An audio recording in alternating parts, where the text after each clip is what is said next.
Why do some people age faster than others? And that's a question that has perplexed many people for many years.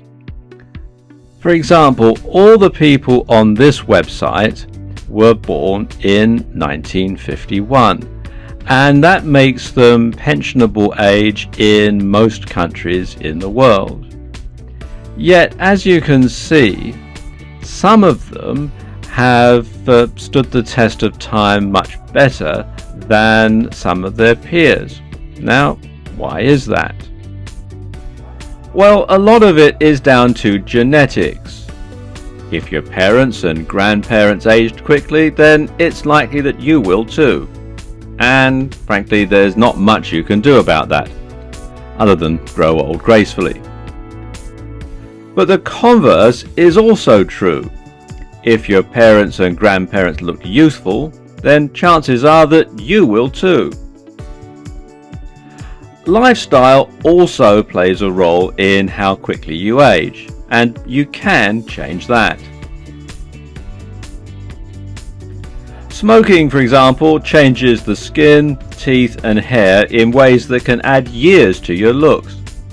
It also affects everything from your fertility to the strength of your heart, lungs and bones. In fact, a recent study of twins, where one twin smoked and the other didn't, showed considerable differences in appearance. And in some cases, the twin who smoked looked up to 5 years older than the twin who didn't smoke or who hadn't smoked for as long. And differences included more sagging of the upper eyelids, baggier lower eyelids, and bags under the eyes.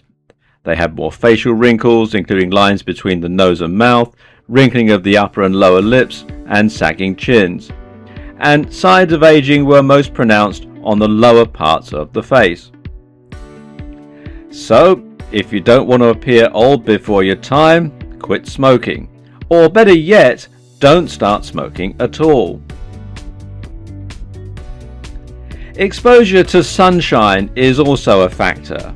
The UV rays from sunshine can cause irrevocable damage to your skin. Now, of course, there's not much you can do about that if you live in a hot country where the sun shines all the time. You're going to have to go outside at some point or another, and you're going to be exposed to the sunshine. But you should limit the exposure as much as possible and wear sunscreen or sunblock, and the higher the factor, the better.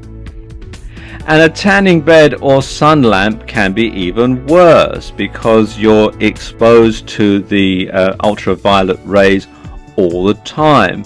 At least when you're sunbathing, sometimes the cloud comes over the sun and you're in a bit of shade. But when you're using a sunbed or you're using a tanning bed or a sun lamp, then you're exposed to it all the time. And some of these sun beds, of course, you're being exposed all the way around your body at the same time, whereas of course when you're sunbathing, just lying out on a towel or on a sun lounger, the sun's only hitting one half of your body at the same time. So of course the message is stay out of the sun if you want to keep young. The work you do can also leave its mark on your appearance. If you work outdoors, you're going to get more exposure to the sun compared to people who work indoors. But there are other forces at play as well. If you have a very stressful occupation, it can cause you to age very quickly, sometimes by as much as a decade. And just look at how quickly politicians age when they're in office. For example, look at these two photographs of US President Barack Obama. You can see the one on the left was taken when he was running for president in 2008, and the one on the right is a more recent one taken in 2016. And you'll notice that he has aged quite considerably. His hair's gone grey, he's got deep lines around his eyes and around his mouth and on his brow, his skin's got paler, and so on. But of course, Obama has actually fared quite well compared to some of his predecessors. Viewers who are old enough to remember Jimmy Carter will know that he aged, must have looked about 20 years older by the end of his presidency than he did at the beginning, and he was only president for one term. But of course it was all the extra stress of an imploding economy, and then of course the Iran hostage crisis that dogged the last half of his presidency, and he had a lot of stress, and he looked much older by the time he left office than it was when he began. So stress does play a factor in how you look, and that's because chronic stress accelerates premature aging by shortening DNA telomeres. And a wide range of studies have shown that the stress caused by things like untreated depression, social isolation, long-term unemployment, anxiety attacks, and so on, can speed up the aging process by shortening the length of each DNA strand. And that's according to the people at Psychology Today. And your job might also expose you to toxins. Now, this could be because you work with hazardous material, or it could be that there's background pollution or background radiation, that sort of thing, in your workplace. So if you know you're going to be working with hazardous or toxic materials, then be sure to wear the appropriate protective equipment. Now, in most countries, your employer has a duty of care to provide this, and if they don't, then it's a worthwhile investment for you to actually go out and buy it and pay for it out of your own pocket. But if you find that your job is making you sick, and that's something else that can aid you, quite frankly, you're better off finding another one. And these are just some of the factors that mean that some people age quicker than others. One way to stay young and to hold back the aging process is to avoid excessive exposure to stress. Now, stress is part of everyday life, and some stress is actually good for you. You know, let's face it, life would be pretty bland without some stress to add a bit of spice. But when things get out of hand, excessive stress can have profound effects on both your physical and psychological well-being. If all isn't right on the inside, that's often reflected on the outside. And in many cases, that causes you to look older than you really are. And there are two ways of coping with excessive stress. First of all, you can deal with the stress and find ways of overcoming it, or better still, avoid it altogether. Now let's look at how you can deal with the stress. And the best way to deal with stress is just to relax. Now, relaxation is different for different people. For some people, it might mean following a hobby, or it might mean playing sport or watching their favorite team. It might mean taking a vacation or a short break. Or it might mean just putting some distance between you and the stressful situation. Another way of dealing with stress is through hypnosis. Now, I can personally attest to the fact that this does work. Some years ago, I was under a lot of stress. I had a job that I hated, working for someone who absolutely detested me and was desperately trying to get me fired at every opportunity. I split up with my girlfriend. We've been going out for a couple of years, but it was quite obvious that our relationship had pretty much run its course, and although I suppose it was amicable as breakups go, it was still very unpleasant and very stressful. And then on top of all that, I was involved in a car crash. A guy ran a red light and crashed into the side of my car and damaged it, not enough to make it a total write-off, but enough to make it undrivable.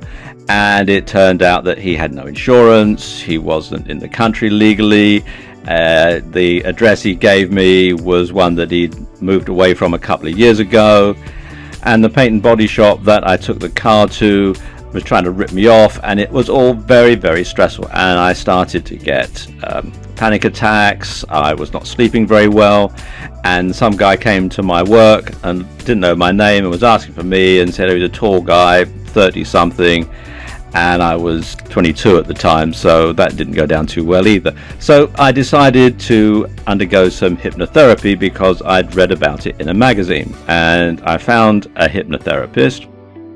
Actually, I found her out of the Yellow Pages, and her office was about a 5-minute walk from where I worked. And I had a couple of sessions with this hypnotherapist. And she put me into a deep, relaxing, hypnotic trance. It was the most deep, relaxing feeling I've ever felt. And she gave a couple of post-hypnotic suggestions, one of which was a trigger word, and she said every time you say this word to yourself, you'll feel as relaxed as you are now. And it worked. And she recorded the sessions so I could play them back every day to reinforce the post-hypnotic suggestions. I used to listen to them last thing at night before I went to bed so that I would be nice and relaxed so I could get a decent night's sleep, and so on. And it really, really helped, and I highly recommend it. Now, of course, the best way to avoid stress is just to avoid stressful situations in the first place. And this isn't always possible, but there are some things that you can do to minimize the situations that cause you the stress. So think about what is causing you to be stressed and then devise ways of dealing with them. Now, let's take workplace stress, for example.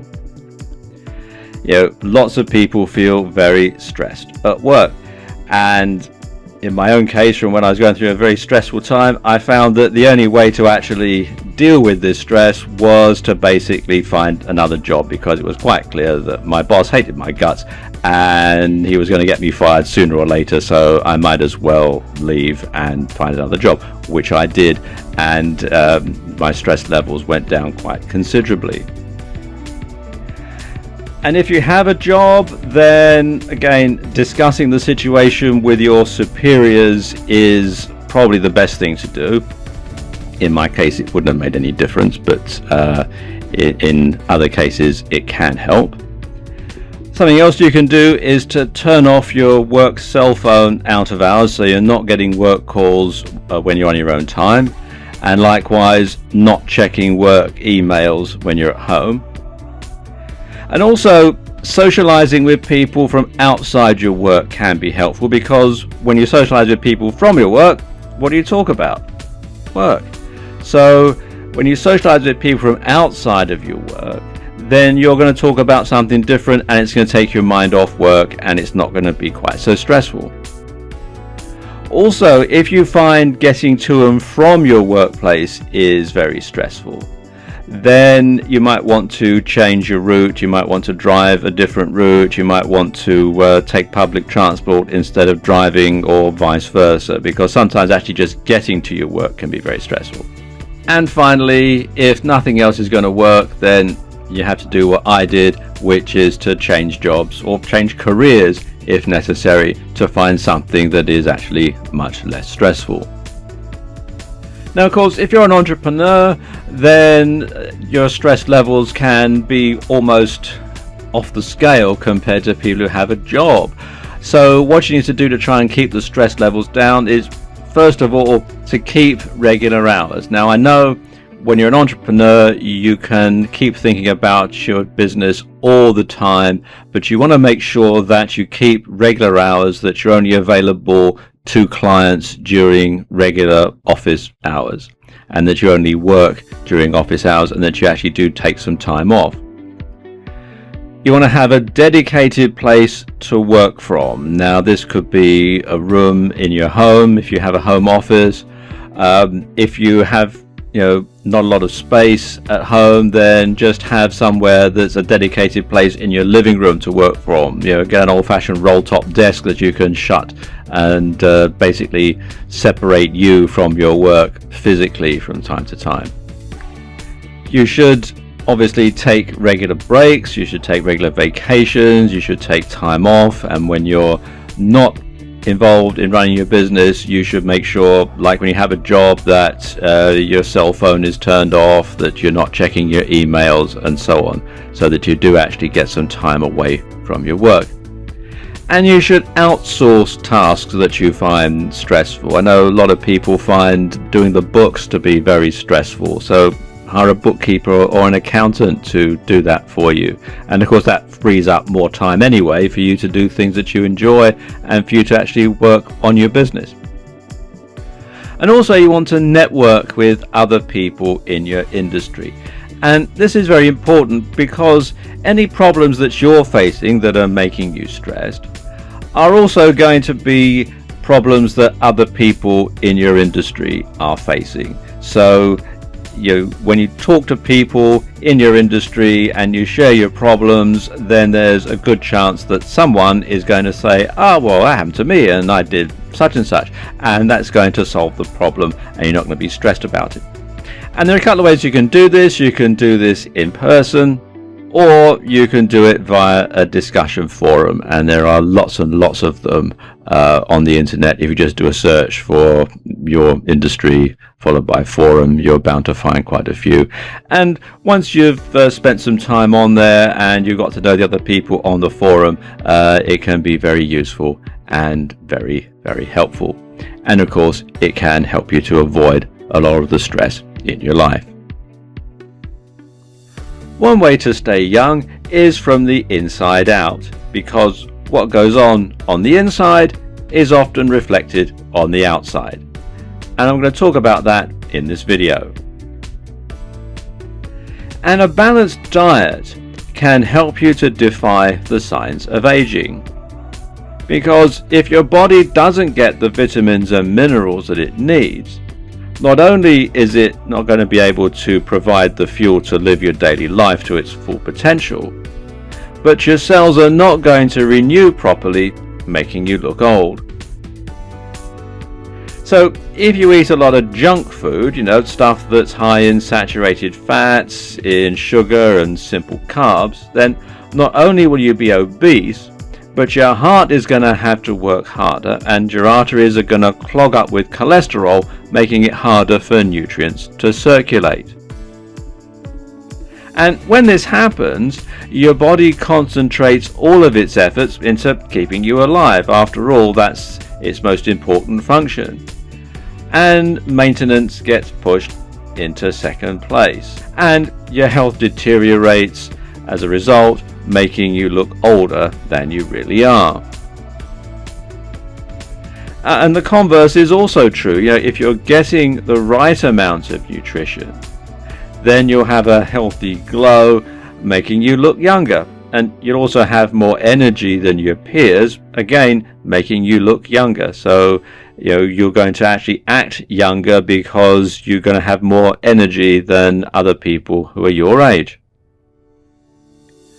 Now, one thing that you should do to ensure that this happens is to always eat breakfast. That's actually very important. In fact, breakfast is the most important meal of the day.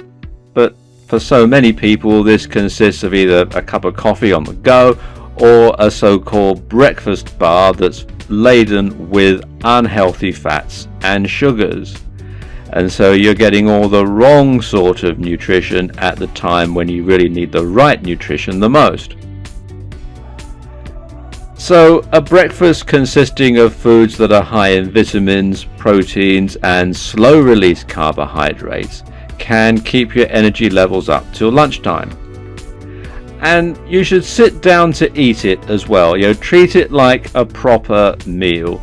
Don't eat it on the go, don't eat it on your commute.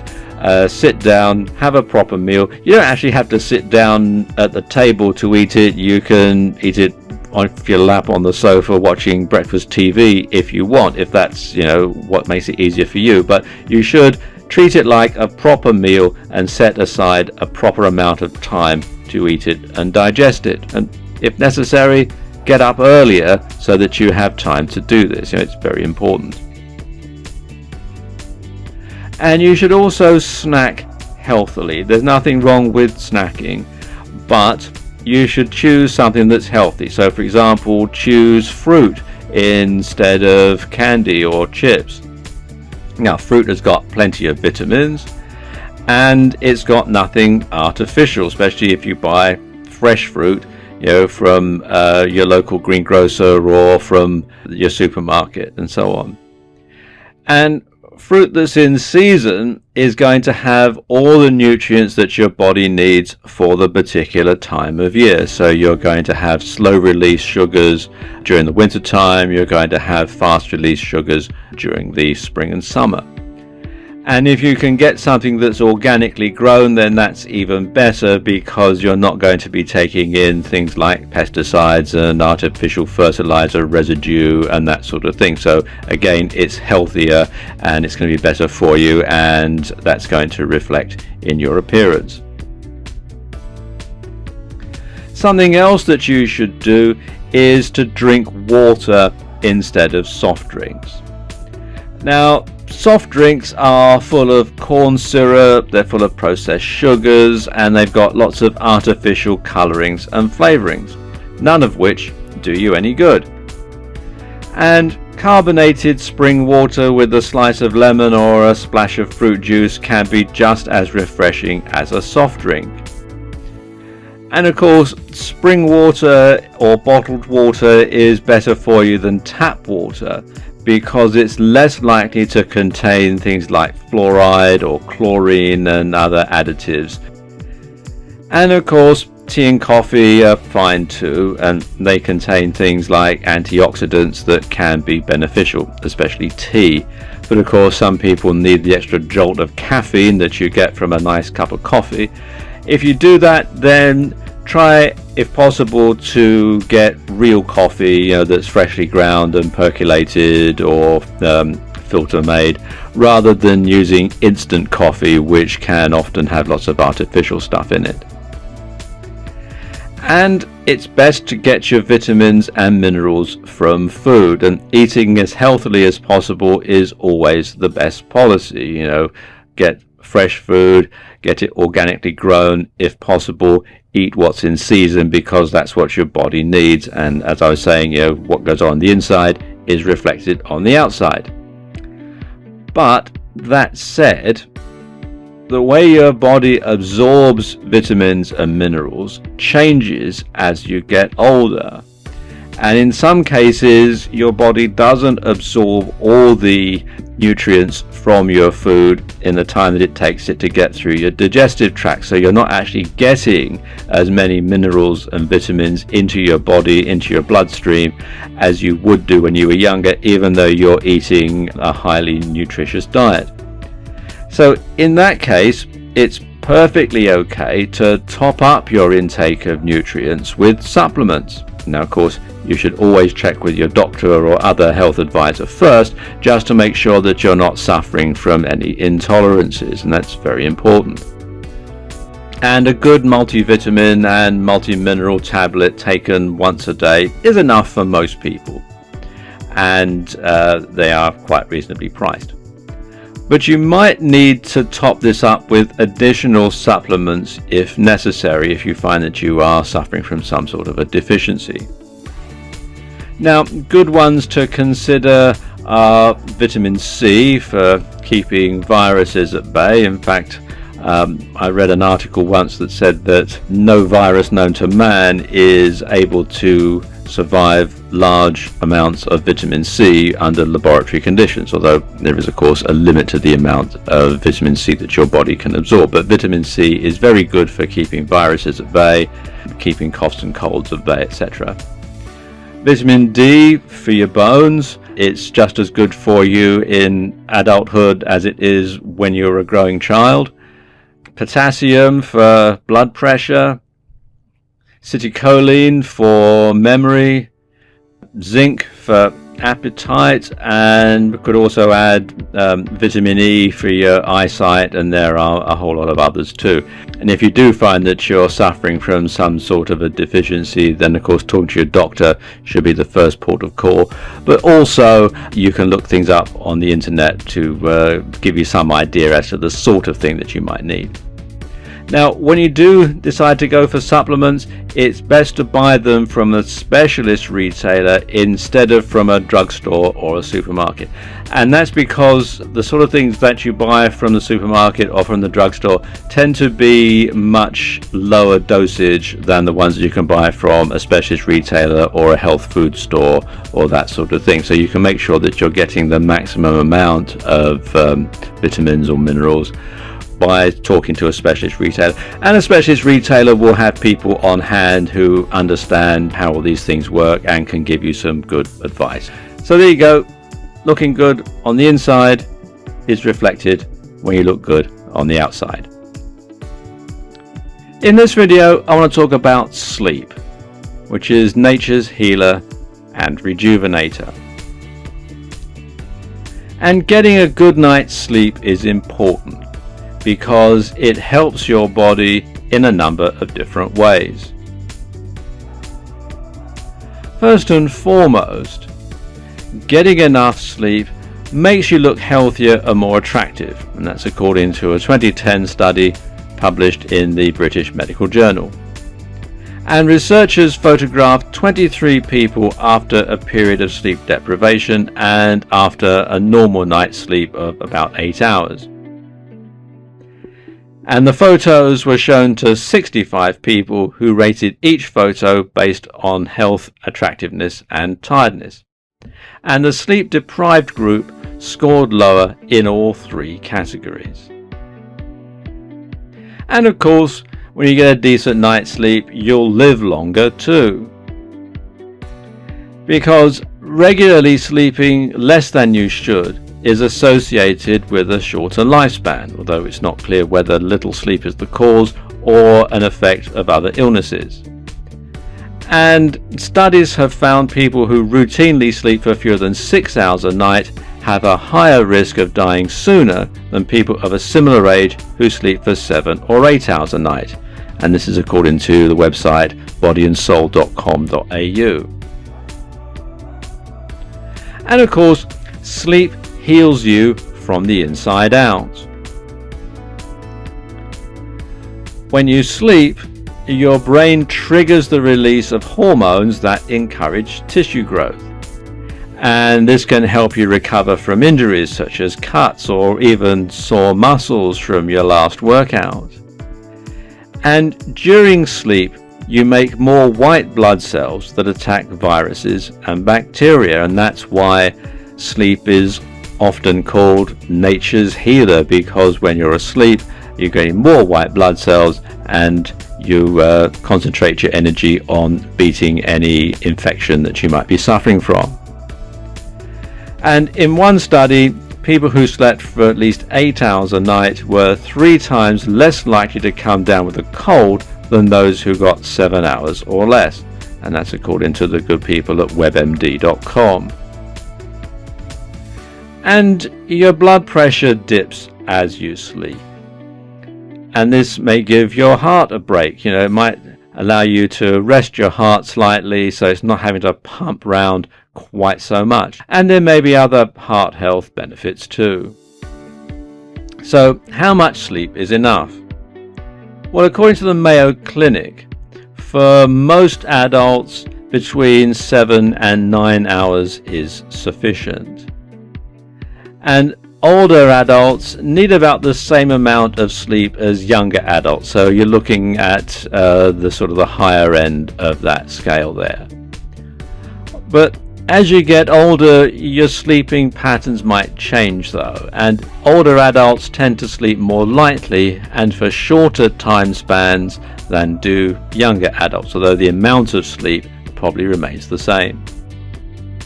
So the more you sleep, the more your body rejuvenates, the healthier you'll be and the younger you'll look. One way to keep young is to keep active. And when we were kids, we tend to be very active. I don't know about you, but when I was very young, I was always running around and going out and riding my bike and doing all sorts of different things that burnt up lots of energy and kept me active all the time. But of course, as we get older, we become more sedentary. We tend to take sit-down jobs these days, and we travel everywhere by car, so we don't really get a lot of exercise when we're moving from one place to the other. Now, some people join a gym and work out, but unfortunately most people don't, and this is a big mistake, because an extra 150 minutes of moderate exercise a week could extend your life by an extra 3.4 years. And even doing 75 minutes a week, that's just over 10 minutes a day, could earn you another 1.8 years. And those are pretty good reasons to exercise. And these statistics are courtesy of PLOS Medicine. And of course, the main benefits of exercise are to your heart, because rigorous exercise will allow the left ventricle of your heart to enlarge, just like it would with any other muscle. And you'll be able to move more blood around the body with each pump and deliver more nutrients and more oxygen to your muscles and tissues. And of course that means that your body cells can repair themselves just that much quicker. Your heart won't have to work as hard, and your resting heart rate will be lower, as will your blood pressure, and all that will reduce your risk of a stroke or a heart attack. So it's more than just looking, it is actually keeping your whole body much younger. And of course, keeping your muscles in condition means that they won't deteriorate and you'll be able to stay more mobile. And this can help ward off arthritis and other age-related complaints. So again, it's keeping your body young. It'll also keep your weight down. Now in the US, more than 2/3, that's 68.8% of adults, are considered to be overweight or obese, and more than 1/3, that's 35.7% of adults, are considered to be obese. More than 1 in 20, that's 6.3%, have extreme obesity, and almost 3 out of 4 men, or 74%, are considered to be overweight or obese. And I'm sure these figures are similar in most other Western countries. And that really tells a story about the way that most people live their lives. They simply don't exercise enough, and when you're not burning off the calories to move around, then your body lays that down as fat, and of course there are all the other health implications that come along with that. And of course, fat people don't look particularly youthful. And according to the Alzheimer's Society, regular exercise can significantly reduce the risk of developing dementia by about 30%. And for Alzheimer's disease specifically, the risk was reduced by 45%. And these are very good reasons to exercise, because after all, Alzheimer's is a disease generally considered of the elderly. So what sort of exercise should you do to keep active and keep young? Well, it doesn't have to be too strenuous, just going for a run, a jog, or a brisk walk every day, or doing some other type of exercise that leaves you slightly out of breath can be beneficial, especially if you start doing it during your youth or in your middle years. You could also join a gym or hire a personal trainer or a personal fitness instructor or a coach to devise an exercise program for you. But no matter how you do it, the earlier you start, the younger you'll stay. Is cosmetic surgery worth it? Well, I'm going to answer that question in this video. Cosmetic surgery, aka plastic surgery, was once the preserve of the rich and famous. Nowadays, though, prices have come down and it's within reach of almost anyone. And the most popular procedures done these days, according to webmd.com, are lipoplasty, also known as liposuction, eyelid surgery, breast implants, nose jobs, facelifts, and Botox injections. And the thing is, if these procedures are expensive in your own country, you can always go to another cheaper country for your surgery. And there are lots of countries around the world where a good part of their economy is actually based on foreign cosmetic surgery. Countries like Mexico and Brazil, Spain, Croatia, Turkey, India and Pakistan, South Africa. They're all countries where people can go and get cosmetic surgery done because it's cheaper than in their home countries, especially if you live in the US or the UK or Australia or countries like that, where these sort of procedures can be quite expensive. And of course you can get cheap air travel to these places. So the fact that people can travel around more and you can book this stuff over the internet has made it much more available to a lot more people than it used to be years ago. So we come back to the original question: is cosmetic surgery worth it? Well, it depends. So let's look at the pros and cons. Let's look at the pros. Well, first of all, cosmetic surgery will improve your appearance. That's the whole point, isn't it? And when you look better, you feel better about yourself, and that gives your confidence a boost. And cosmetic surgery can make you look younger, especially if you have a procedure like a facelift or you have Botox. And of course, if you look younger, if you look healthier, then you have better career prospects. You reach a certain age and employers don't really consider you anymore. You appear to be past it. But sometimes if you look younger, if you look healthier, then your career prospects are going to be better. And of course, it can make you more attractive to prospective partners as well. And of course, there are some medical advantages to having cosmetic surgery. For example, you might breathe better after a nose job. If you had difficulty breathing because of the shape of your nose, then you might be able to breathe much better once you've had that attended to. And dental implants may help you chew better. If you've had some teeth extracted in the past, you might not be able to eat as healthily as somebody who's got a full set of teeth. So if you've had dental implants, then that can help. You might have a better diet, and that can improve your general health and your general appearance as well.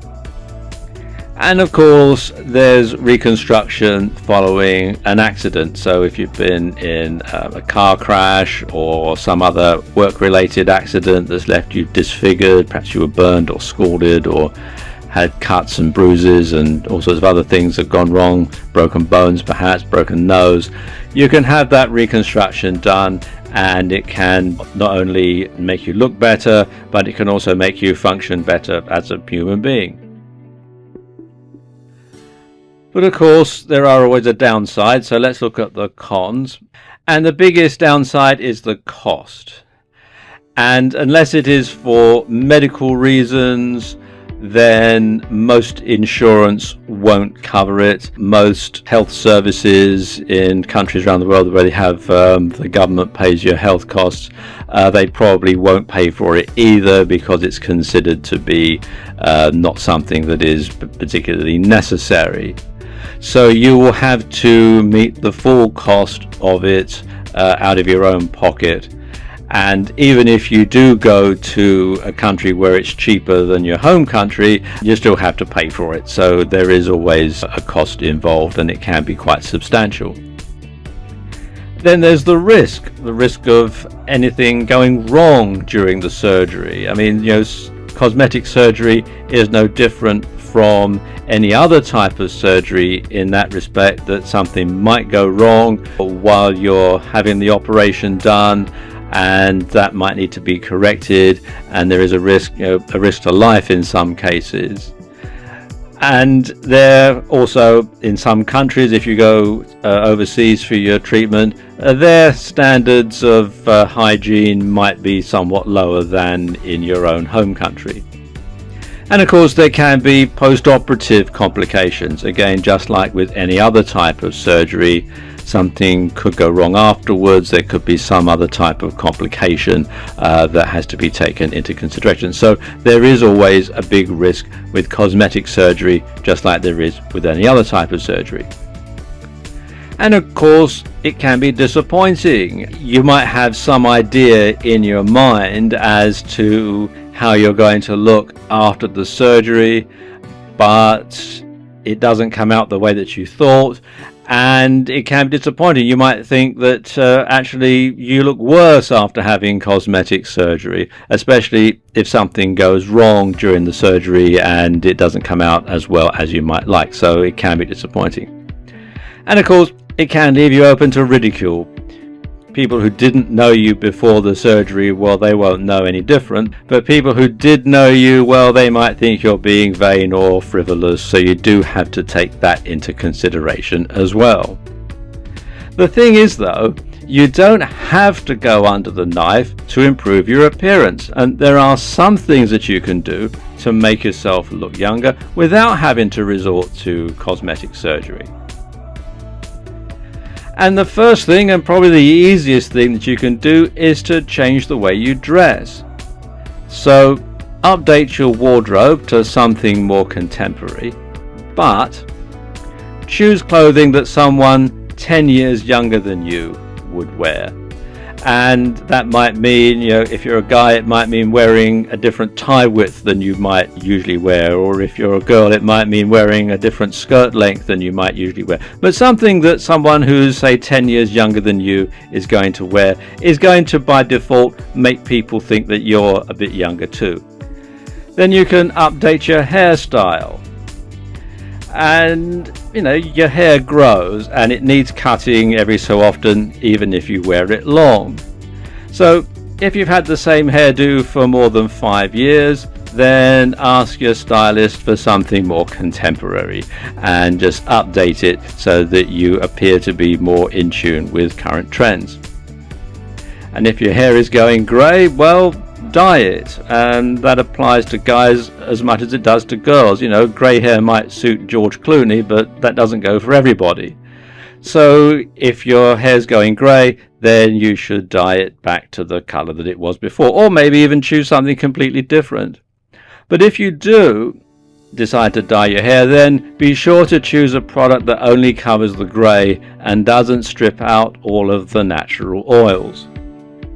If you wear glasses, then you should get more fashionable frames. You should always have your eyes checked every few years anyway, and when you do and you choose another pair of glasses, choose something that's a bit more updated. Don't ask your optometrist to simply put your new lenses in your old frames. Have something new, have something that's a bit more up to date. And if you're a woman who wears makeup, then update your look to the latest techniques. Have a chat with the lady on the makeup counter at the store where you buy your cosmetics and ask her about the latest techniques. And a lot of cosmetic houses do actually run classes which show you how to apply their makeup in the latest way, and quite often they're free because they're designed to try and sell you more cosmetics, but at least you'll know exactly how things are done these days and you'll keep up to date with the latest techniques. And something else you should do, be you male or female, is to moisturize. Make sure you get lots of moisturizer onto your skin, because a healthy looking skin can take years off of you. And you should also moisturize your hands as well as your face. So many times people will look young in the face, but when you look at their hands, it's always a dead giveaway. So moisturize your hands as well as your face. Now, browsing fashion magazines is a great way to keep on top of what's hot right now. So be sure to stop by your local newsstand or your local newsagent regularly and catch up on the latest ideas. So, is cosmetic surgery worth it? Well, that depends. Depends how you feel about it, and also depends on whether or not you've tried some of the other techniques we've talked about in this video. You need to get out more if you want to stay youthful. And lots of people, both young and old, don't do much socializing outside of their work.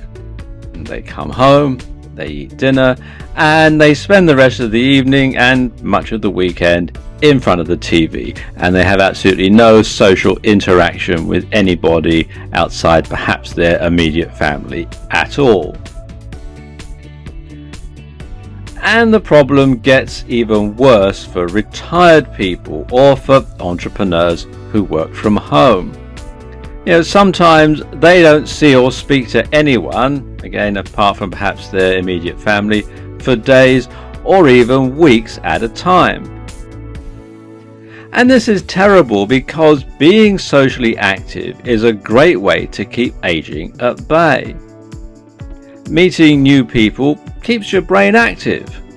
You take an interest in others, and you need to get to know them and to figure them out. And quite often, I'm sure everybody knows, when you go and you meet someone for the first time, you get to know them. You have to learn about them. You have to think about them. You have to try and figure them out, and that means that you have to work your brain.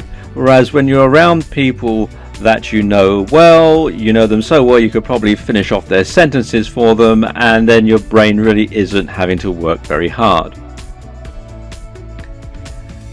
And this exercises parts of your brain that you probably don't use very often if you spend all day staring at your TV or talking to the same people day in, day out, like I was just saying.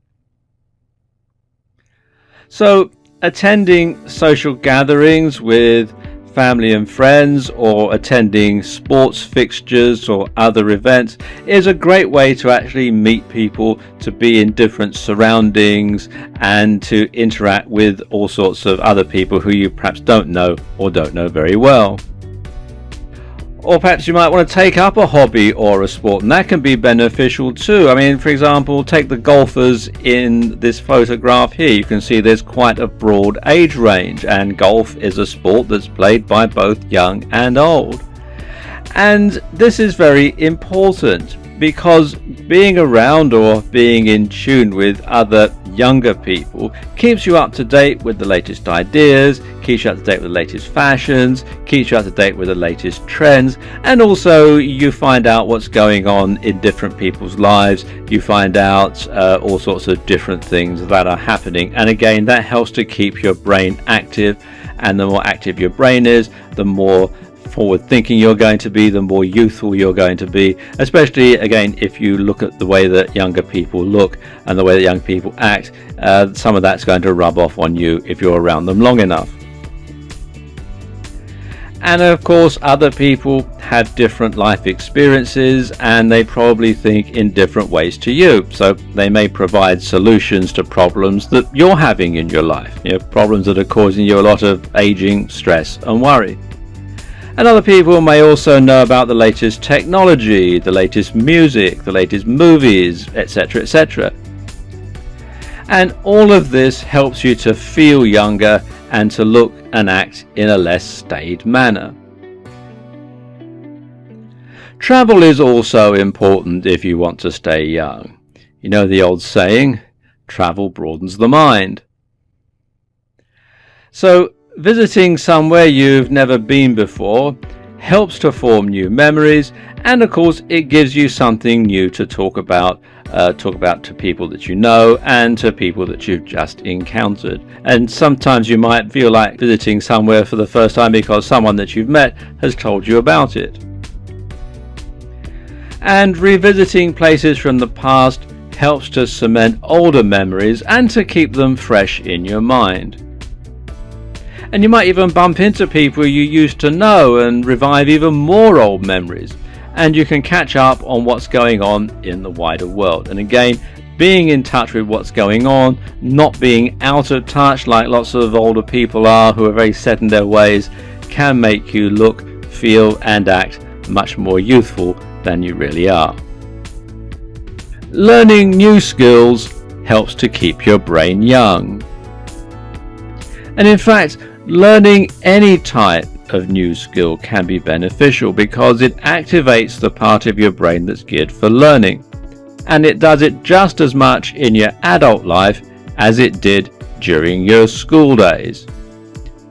And it doesn't really matter what you learn as long as you learn something new. And you're never too old to learn something new. Specifically though, there are a few things which have been proven to help boost brain capacity as you get older. And the first one is learning a new language. And this form of brain training is a constant way of keeping your mind active and engaged.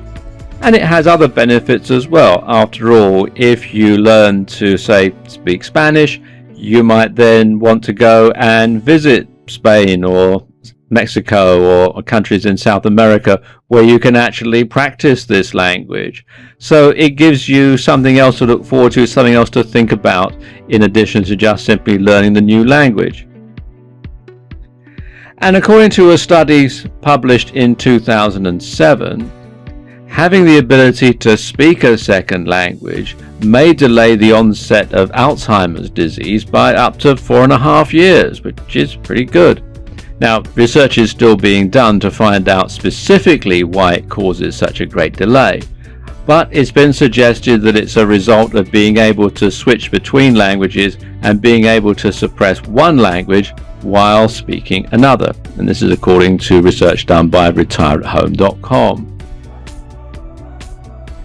Now, something else that you can learn as you get older, and in fact throughout your life, are computer games. Now, some people think computer games are a waste of time. It's something that teenagers do when they should be outside playing in the sunshine or studying or doing something else. But they are wrong. In a study published by the Journal of Neuroscience, college students who played Super Mario 3D World for 2 weeks improved their memory recall by about 12%, which I'm sure you'll agree is quite significant. And it doesn't just apply to young people, it can apply to older people as well. And playing video games by the elderly has been shown to ward off symptoms of dementia and to help boost memory. And again, just like learning a new language, is because you have to learn the moves, you have to learn the rules, you have to learn how to do different things within the video game, and it helps your hand-eye coordination, and it does all sorts of good things. In fact, this website here, Brain Metrics, that's trix.com/memory-game, actually has some very good games on their website that you can play for free, and in particular this memory game, which is something which you can do to help exercise your memory, do things like remember faces or things that you've heard, etc. And it has a lot of interesting information about it right here on the site. And also they have some other brain training games that you can access on the site as well, things like 8 Queens or Arrange Games, Brain Fitness, Brain Reflection, etc. And they are very, very good, and it's well worth a visit, and it's all free online. And something else that you can learn how to do is how to cook new recipes. And learning to cook new recipes can be beneficial in several ways. First of all, you need to learn how to do it, and just like I was saying earlier on in the video, this activates the same learning mechanisms in your brain that you used to use when you were at school. But also, it introduces you to new foodstuffs, which are things that might be healthier than what you're already eating. And of course, when you learn how to cook a different recipe, often it's a good excuse for having friends and family round for dinner. And of course, social interaction helps to boost your memory. So it has a lot of beneficial things. It's win-win-win all along. And so every time you can learn a new skill, that schoolboy or schoolgirl deep inside you comes back to the fore, and you get to think yourself much younger than you did before. Want to stay young? Then don't retire. Now, I know that's rather an odd thing to say, but please bear with me. I'll explain why in this video. You see, keeping your brain active is crucial to appearing younger and living longer. Now, think of your brain like a muscle.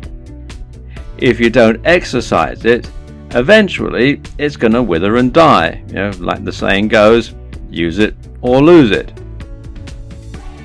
And so many people spend their whole lives at work, and they do work that they find engaging, and they do work that they find stimulating, and then they retire and do nothing. They spend all day just simply staring out into space like this guy here.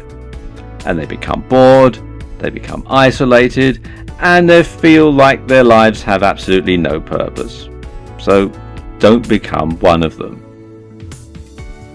And the thing is, you don't have to keep working full time. You know, getting a part-time job that isn't too strenuous can get you out of the house, it can keep your brain active, and it can enable you to meet new people, all of which is very important. And for example, in the UK, the B&Q chain of home improvement stores made it their policy to hire older workers, and I think the oldest guy who works for them is in his 90s. But the management found that the older people who went to work for them, and they mostly work part-time, were more considerate and more conscientious than the younger people who worked there, and they also appreciated the fact that they could meet other people and that they could actually do something that was fulfilling and helpful, and so it was a win-win situation all round. Now, something else that you can do when you retire from your main occupation is to start your own business. You know, if you had a professional career, then you can become a consultant. And that's great because then you're passing your knowledge, the knowledge that you've acquired over a lifetime of working, on to the next generation, and you're helping to advise people who are perhaps just coming into the industry that you're leaving, ways that they can become even more successful. So becoming a consultant is a great thing to do when you retire from your main business.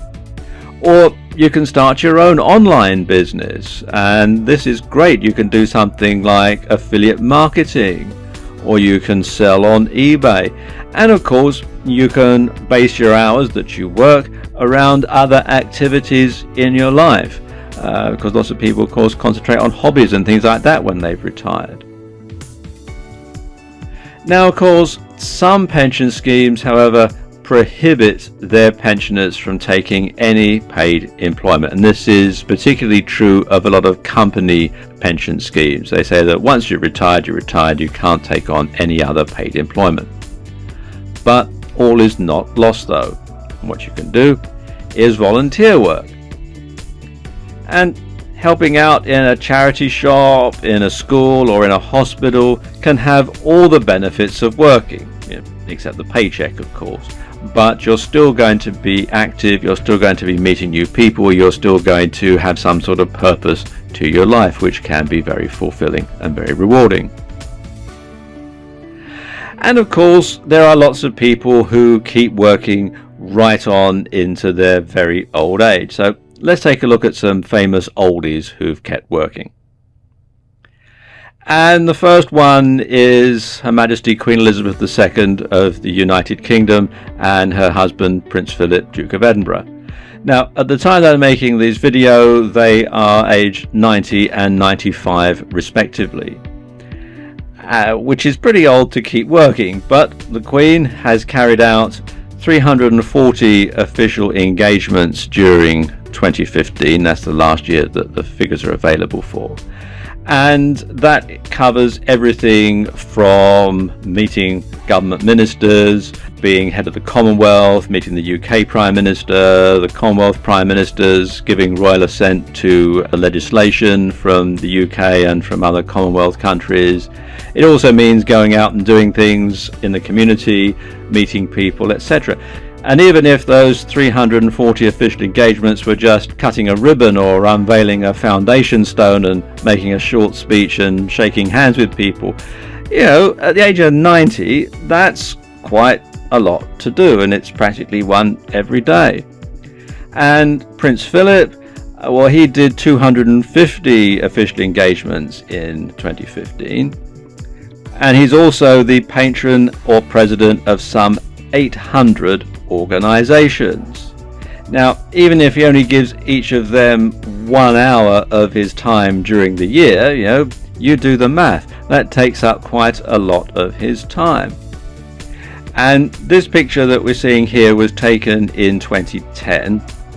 So they were aged 84 and 89 respectively. But if you look at them, and if you didn't know who these two people were, you wouldn't think they were that age, would you? You'd think they were, perhaps in their 70s.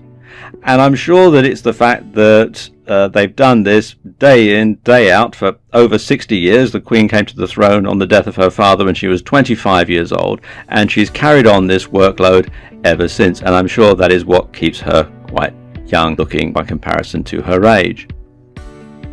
And I have actually personally seen the Queen and Prince Philip, albeit from a distance, and I tell you, they look just like you see them on TV and in photographs. There's no photoshopping gone on here. Now, Pablo Picasso, perhaps one of history's most famous artists, he kept painting up to a few months before his death in 1973 at the age of 91. And indeed, they reckon that the last few years of his life were probably his most productive. And in 1967, when he was 86, he created this 50-foot high sculpture and donated it to the people of Chicago. It's known as the Chicago Picasso. But he did this at the age of 86, which is over 20 years after the usual retirement age for most people. So he was still going even on into his 80s. At the time I'm making this video, Warren Buffett, known as the Sage of Omaha, is still chairman, president and CEO of Berkshire Hathaway, one of the world's largest corporations, at the age of 86. And Sir Winston Churchill first became the British Prime Minister at the age of 65, and that was the retirement age in the UK at the time. So at the time when a lot of people were retiring, he was actually coming into his prime and actually occupying the top job for the first time. And he became Prime Minister again in the 1950s at the age of 79. And he only retired as a Member of Parliament in 1964, during the general election of 1964, at the age of 89. And that was only really because his health was declining. He'd had a stroke and was in a wheelchair and was in quite poor health. And his wife persuaded him that perhaps he should stand down as a Member of Parliament. And he did. And of course, he died the following year. Coco Chanel was working on her fashion house's spring catalogue only a few days before she fell ill and died in 1971 at the age of 87, but she was still very much in control of the Chanel brand right up to almost the very end. And of course, the Rolling Stones have a combined age of 289 years. The youngest member, Ronnie Wood, is a sprightly 69 years old, and they're still touring and making music. So the message is very clear: just work on, not fade away. It's no secret that good health equals youthful, both in youthful appearance, in youthful mobility, and in a youthful attitude as well. Because after all, if you're not having to concentrate on getting better, if you're not in poor health, then you're going to have a much more positive outlook on life. So it's important that you see your doctor for regular health checkups as you get older. This helps to prevent problems developing or from worsening. And if you have a family history of certain diseases or ailments, then a regular health check is essential. And I don't just mean if your parents or your grandparents had health problems. You also want to look at your wider family. If your siblings start to come down with some sort of health problem, there's a good chance that you might have it too, so you need to get yourself checked out. And the same goes for a bit further afield, uncles, aunts, cousins, etc. Any blood relative that has some sort of ailment or some sort of disease which could be inherited means there's a good chance that you might have it too, so you do need to get yourself checked out under those circumstances. So what sort of things should you get your doctor to check for, and what sort of questions should you ask, and what sort of things should you ask about when you have a checkup? Well, I suppose perhaps the most important thing is cancer screening, because if you treat cancer early enough, then you can literally save your life.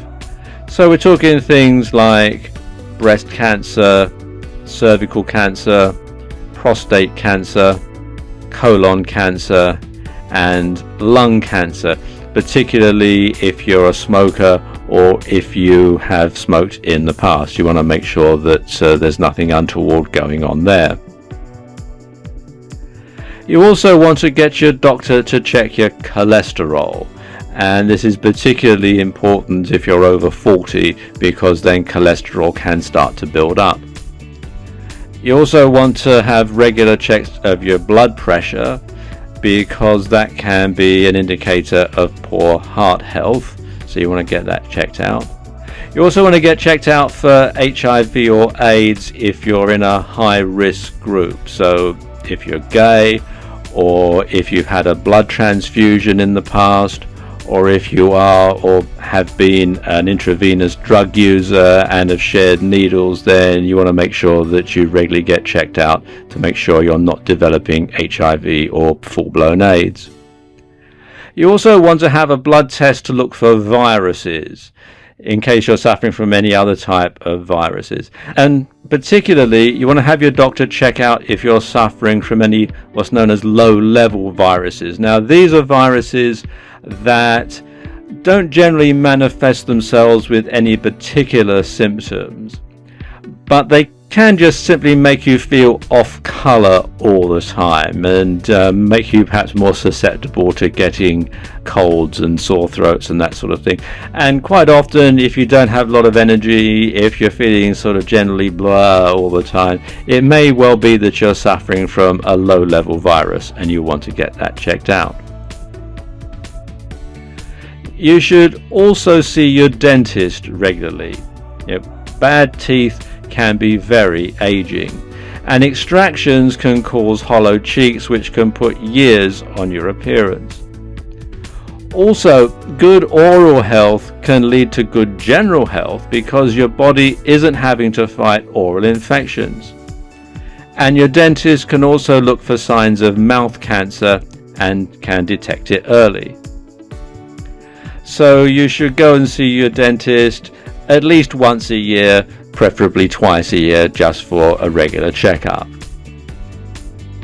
You should also keep up to date with any vaccinations and inoculations. And this is particularly important if you do a lot of traveling.